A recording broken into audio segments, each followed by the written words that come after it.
നാടകങ്ങളിലേക്കും അതുപോലെ തന്നെ സിനിമയിലേക്കും ആളുകൾ വളരെ കുറച്ച് മാത്രം വന്നൊരു സമയത്താണ് താങ്കൾ ഈ കലയെ കൂടുതലായി സ്നേഹിച്ചത്.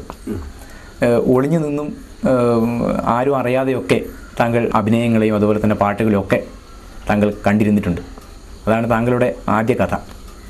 എങ്ങനെയാണ് ഈ വേദിയിലേക്ക് സജീവമാകുന്നത്, അല്ലെങ്കിൽ നാടകത്തിലേക്ക് താങ്കൾക്ക് കയറി വരാനുള്ള ഒരു ചവിട്ടുപടി എവിടെയാണ് തുറന്നു കിട്ടിയത്? ഞാൻ നാടകത്തിലേക്ക് വരുന്ന കാലത്ത് ഈ നാടക കളരി എന്ന് പറഞ്ഞ പ്രസ്ഥാനമൊന്നുമില്ല. അന്ന് തന്നെ നാട്ടിൻപുറത്ത് 1946 ഞാൻ ആദ്യമായിട്ട് നാടകത്തിൽ അഭിനയിക്കുന്നത്. 46, അതായത് രണ്ടാം ലോകമഹായുദ്ധം 1942 ആ സമയത്ത് ഞാൻ നാടകമോ ഈ വയൽ നാടകങ്ങളിലൊക്കെ ഉണ്ടല്ലോ, ഇവിടെയൊക്കെ അവതരിപ്പിക്കുന്ന നാടകങ്ങൾ ഞാൻ നേരിട്ട് പോയി കാണുകയാണ്. അന്ന് അവതരിപ്പിക്കുന്ന ഞാൻ കണ്ട നാടകം നൈഷധം, ഭക്തർ കുമാങ്കതൻ, നളചരിതം, ഈ നാടകങ്ങളൊക്കെ ഞാൻ ഇവിടുന്ന് വയലിൽ നിന്ന് ഇവർ അഭിനയിക്കുന്ന കണ്ട അന്നത്തെ ആശാന്മാർ അഭിനയിക്കുന്ന കണ്ടിട്ടാണ് എനിക്ക് അതിനോടുള്ള പ്രതിപത്തി വന്നത്. അത് 46 അങ്ങനെ വന്നിട്ട് ആ 46 ഇവിടെ നാട്ടിൻപുറത്ത് ഒരു ഗ്രാമപ്രദേശമാണല്ലോ ചേമഞ്ചേരി എന്ന് പറഞ്ഞ സ്ഥലത്ത്.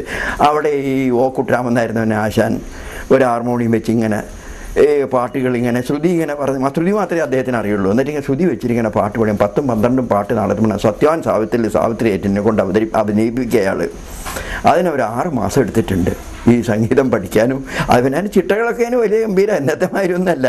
അതിനാദ്യം ഒന്ന് വിളക്ക് എത്തിച്ച് എല്ലാവരും ഗുരുവിനെ വന്നിച്ച് നാടകത്തിൻ്റെ സ്ക്രിപ്റ്റ് വന്നിച്ച് ഹാർമോണി വന്നിച്ച് അങ്ങനെയൊക്കെ നിന്ന് ആദ്യമായിട്ട് ഇവരെന്നെ ഈ ഒരു നാന്ദി കുറിക്കുന്ന ആദ്യത്തെ ഒരു കീർത്തനമൊക്കെ ഉണ്ട്. ഓം ജയ ജയ മുരളി ഗാനവിശാരഥ മാധവ ഗോപാല എന്ന് പറഞ്ഞിട്ട് വാനത്തോട് തുടങ്ങി അത് തൊട്ട് വന്നിച്ച് ചോദിച്ചത്. പിന്നെ അവസാനമാണ് ജനഗണമനയൊക്കെ ചെല്ലുന്നത്. ആദ്യം ഇത് ചെല്ലിയിട്ട് ഈ വന്ദനം കഴിഞ്ഞിട്ട് നാടകം പഠിക്കാനായിട്ട് ബുക്ക് തൊട്ട് വന്നിച്ചിട്ടൊക്കെ തുടങ്ങുക.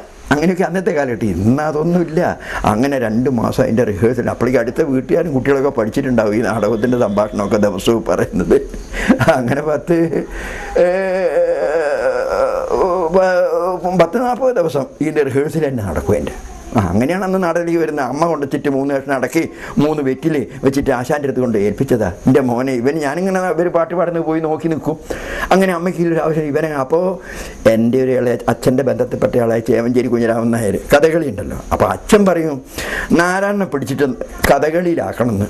ഞാനിങ്ങനെ സ്കൂളിൽ പോകാൻ കൂടി മടിച്ചിട്ട് അന്ന് എനിക്ക് 11 വയസ്സല്ലേ ഉള്ളൂ. ഈ പാട്ട് കേൾക്കാൻ പോയി നിൽക്കും. അപ്പോൾ പിന്നെ കഥകളിയിൽ എനിക്ക് തീരെ താല്പര്യമില്ല. അങ്ങനെയാണ് ഈ ആശാൻ്റെ അടുത്ത് അമ്മ കൊണ്ടുപോയിട്ട് എന്നെ 4 3 കഷ്ണം 3 വെറ്റിൽ 3 കഷ്ണം അടക്കി തന്നിട്ട് എന്നെ കൊണ്ട് ഏൽപ്പിക്കുന്നത്. അങ്ങനെ അവിടുന്ന് അയാളെ ഈ കട്ടൻ കാപ്പി ഈ കപ്പ ഉണ്ടല്ലോ, കപ്പയും തന്നിങ്ങനെ അയാളിങ്ങനെ തരും. അതിങ്ങനെ തിന്ന് എന്നിട്ട് ഹാർമോണിയുടെ അടുത്ത് വെച്ച് പാടി ഇങ്ങനെ പഠിച്ചിട്ടൊക്കെയാണ് ഞാൻ ഈ നാടകത്തിലേക്ക് വരുന്നത്. അന്നത്തെ ആ ഒരു ഭയവും ഭക്തിയും ബഹുമാനവും ഇന്നും എനിക്ക് നാടകത്തിലുണ്ട്. അന്ന് ഞാൻ ആദ്യമായിട്ട് ചെയ്യുന്നതോ സാവിത്രിയാണ് അഭിനയിച്ച് നാടകത്തിൽ പേരെടുത്തതെങ്കിലും സരസ്വതിയായിട്ടാണ് ഞാൻ രംഗത്ത് വരുന്നത്. എൻ്റെ തറവാട്ടിൽ തന്നെ പറ്റിയൊരു കാരണവരുണ്ടായിരുന്നു, വിദൂഷികൻ ചെറിയോമായിരുന്നാ പറയുക. അദ്ദേഹം വിദൂഷികനാണ് കേരളത്തിലെ. അദ്ദേഹത്തിന് വരം കൊടുക്കുന്ന സാവിത്രിയായിട്ടാണ് ഞാൻ വരല് വന്നത്. അതിനകത്ത് ആദ്യം ഒരു താമരേൻ്റെ അതിൽ നിന്ന് ഞാനിങ്ങനെ പൊന്തി വരിക. വത്സ സൂത്രധാര തവ പരിമിത ഭക്ത്യ സന്തുഷ്യാമോ വയമതി തരാം മതോ ഭവാൻ അന്യധ്വരം പ്രപക്ഷരസ്തി തദ്വശ്യാമോ വയമേദഹേവ എന്ന് ഞാൻ അദ്ദേഹത്തിന് വരം കൊടുക്കുകയാണ്. എനിക്ക് ഇതിൻ്റെ അർത്ഥം അറിയില്ല. അപ്പോൾ ഇത് ഏത് ടോണ് പറയണമെന്ന് ആശാനോട് ചോദിച്ചപ്പോൾ ആശാൻ പറഞ്ഞതാണ്, നീ ഒരു അറിവില്ലാത്തവർ വരം കൊടുക്കുകയാണ്. അപ്പോൾ ദൈവികമായ വരാണ്, ദൈവികമായ കഥാപാത്രമാണ് ഈ സരസ്വതി എന്ന് പറഞ്ഞത്.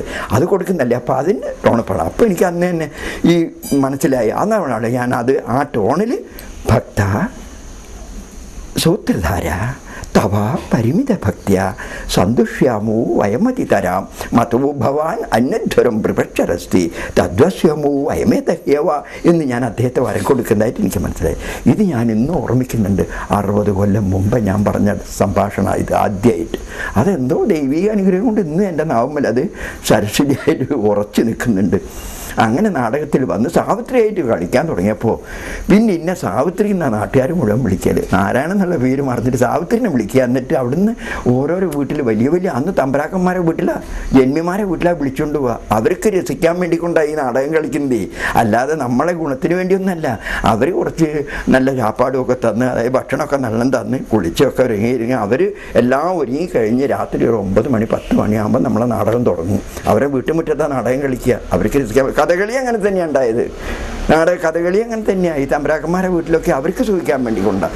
നമ്മൾ നാടകക്കാരന് ഗതി ഉണ്ടാവില്ല എന്ന് പറഞ്ഞ മാതിരി ഇന്നും ഗതിയില്ല നാടകക്കാരന്. ആ ഗതികേട് അന്നും ഇന്നും ഒരേ മാതിരി തന്നെയാണ്. പക്ഷേ ഇത് മറ്റൊരു വളഞ്ഞ വഴിക്ക് പോകാൻ പറ്റാത്തതുകൊണ്ടാണ് ഞാൻ ഇന്നും ഈ നാടകത്തിൽ ഇങ്ങനെ വന്ന് നിൽക്കാൻ പറഞ്ഞത്. അല്ലെങ്കിൽ നാടകം വിട്ട് സിനിമയിലേക്കും പല മതിലും ചാടിക്കടന്ന് പോകാമായിരുന്നു. പക്ഷേ എനിക്ക് അതിനൊന്നുള്ള സാമ്പത്തിക ഭദ്രതയുണ്ടായിരുന്നില്ല, വിദ്യാഭ്യാസവും ഇല്ലല്ലോ. അന്ന് 6ാം തരം വരെയല്ലേ ഞാൻ പഠിച്ചിട്ടുള്ളൂ. അപ്പോൾ ആ വിദ്യാഭ്യാസം ഈ നാടകം കൊണ്ട് തന്നെ നിന്ന് പോയത്. ചുരുങ്ങി എങ്ങനെയൊക്കെ പഠിക്കായിരുന്നു. പക്ഷേ നാടകത്തിനോട് കൂടുതൽ താതാത്മ്യം പ്രാപിച്ച കാരണം വിദ്യാഭ്യാസം അങ്ങ് വൈക്ക് മുടങ്ങി. അങ്ങനെ കുറേ നാട്ടും പുറത്ത് ഈ പുരാണ നാടകം ദമയന്തിയൊക്കെ ആയിട്ട് ഞാൻ കളിച്ചിട്ടുണ്ട്.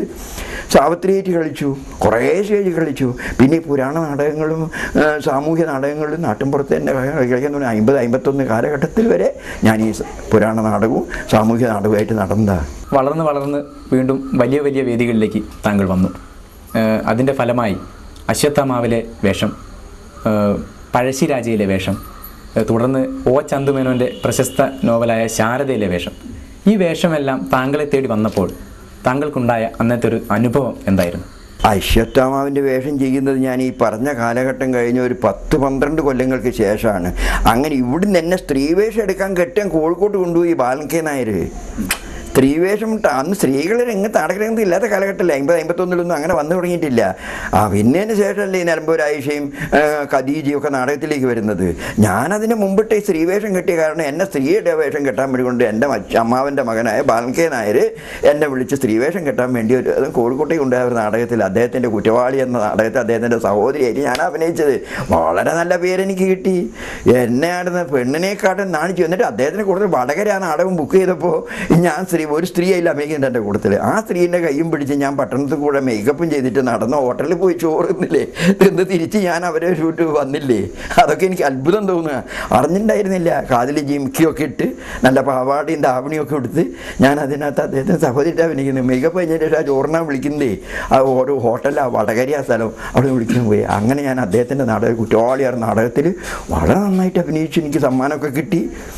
അങ്ങനെ അവിടുന്ന് കഴിഞ്ഞ് പിന്നെ കോഴിക്കോട്ട് ടൗൺ ഹാളിൽ അതിനുശേഷം ചേമഞ്ചേരി നാരായണൻ നായരില്ലാത്തൊരു നാടകം കളിക്കലുണ്ടായിരുന്നില്ല. ഓരോരോ കൊല്ലത്തിലും ഒരു 4-5 നാടകങ്ങൾ അവിടെ കളിക്കാറുണ്ട്. എല്ലാ സമിതിക്കും അന്ന് ക്ലബ്ബുകൾ മുക്കിന് ക്ലബ്ബുകളുണ്ട്. അവരൊക്കെ വന്ന് നാടകം അഭിനയിക്കുക, അതിനകത്ത് അഭിനയിക്കണം, വരണം, എന്തെങ്കിലും ഒരു ചുരുങ്ങിയൊരു ചായൻ്റെ പൈസയൊക്കെ തരും അവരെപ്പോഴെങ്കിലും. അതൊരു പ്രൊഫഷണൽ ഒന്നുമല്ല, കളിച്ചിട്ട് തരും. അങ്ങനെ ധാരാളം അഭിപ്രായങ്ങളെ കോഴിക്കോട്ട്. പിന്നെ നന്നായി എന്ന് പറയുന്നതനുസരിച്ചിട്ട് വേറെ ഒന്നിലേക്കും ചിന്തയില്ലാണ്ടായി. നാടകേഷണം എനിക്ക് അങ്ങനത്തെ ഒരു അവസ്ഥയായിപ്പോയി എൻ്റേത്. നാടകം കിട്ടിയ ജോലി ചെയ്യാൻ പോലും മടിയായിപ്പോയി. ഓരോരോ ജോലിക്ക് പോയിട്ട് ജോലിയിലൊന്നും ചെയ്യാൻ നിൽക്കാതെ നാടകമാകുമ്പോഴേക്കും ഓരോ വിളിക്കുമ്പോഴേക്കും സമയത്തിന് കൃത്യനിഷ്ഠ അവർ 5 മണിക്ക് റിഹേഴ്സൽ തുടങ്ങുന്നു. 5 മണിക്ക് ആ സ്ഥലത്ത് ഞാൻ എത്തിയിട്ടുണ്ട്. അതുപോലെ തന്നെ ഇന്നും എൻ്റെ അനുഭവം. എത്ര മണിക്ക് നാടക വണ്ടി പുറപ്പെടുമെന്ന് പറഞ്ഞാൽ അതിൻ്റെ 5 മിനിറ്റ് മുമ്പേ ഞാൻ ആ സീറ്റിലുണ്ടാവും. ആ ഒരു ഇന്ന് കിട്ടിയിട്ടുണ്ട് എനിക്ക്. അശ്വത്ഥാമാവ് എന്ന് പറഞ്ഞ നാടകവും ഇവിടെ GN ചെറുവാട് എന്നൊരു കഥാകൃത്ത് എഴുതിയതാണ്. മഹാഭാരതത്തിൻ്റെ എടുത്തിട്ട് ശക്തമായ കഥാപാത്രമല്ലേ, അത് വായിച്ച് മനസ്സിലാക്കിയതിന് ശേഷമാണ് ഞാൻ ആ കഥാപാത്രം എടുത്തത്. അതെൻ്റെ ജീവിതത്തിൽ മറക്കാനാവാത്തൊരു കഥാപാത്ര അശ്വത്ഥാമാവ്. പ്രതികാരമൂർത്തിയായ ഭാരതത്തിലെ ദ്രോണാചാര്യ പുത്രൻ അച്ഛനെ ചതിച്ചു കൊന്നതാണല്ലോ. പിന്നെ പാണ്ഡവർ സഭയിൽ വെച്ചിട്ട് സഭയിൽ വെച്ച് അശ്വത്ഥാമ ഹത കുഞ്ഞര എന്ന് പറഞ്ഞിട്ട് അത് കേൾക്കാതെ അശ്വത്ഥാമ എന്ന് പേരിടപ്പെട്ട ഒരു ആനയെ ഭീമൻ തച്ചു കൊന്നിട്ടാണല്ലോ അശ്വത്ഥാമ ഹത കുഞ്ഞര. ഈ പെരുമ്പറയുടെ ശബ്ദം കൊണ്ട് കേൾക്കാതെ അശ്വത്ഥാമാവ് മരിച്ചു എന്ന് പറഞ്ഞാണല്ലോ ദ്രോണാചാര്യരെ കൊണ്ട് അസ്ത്രം താഴെ വെപ്പിച്ചിട്ട് ദൃഷ്ടദ്യുമ്നൻ, അതായത് പാഞ്ചാലിയുടെ സഹോദരൻ, ഇദ്ദേഹത്തിന്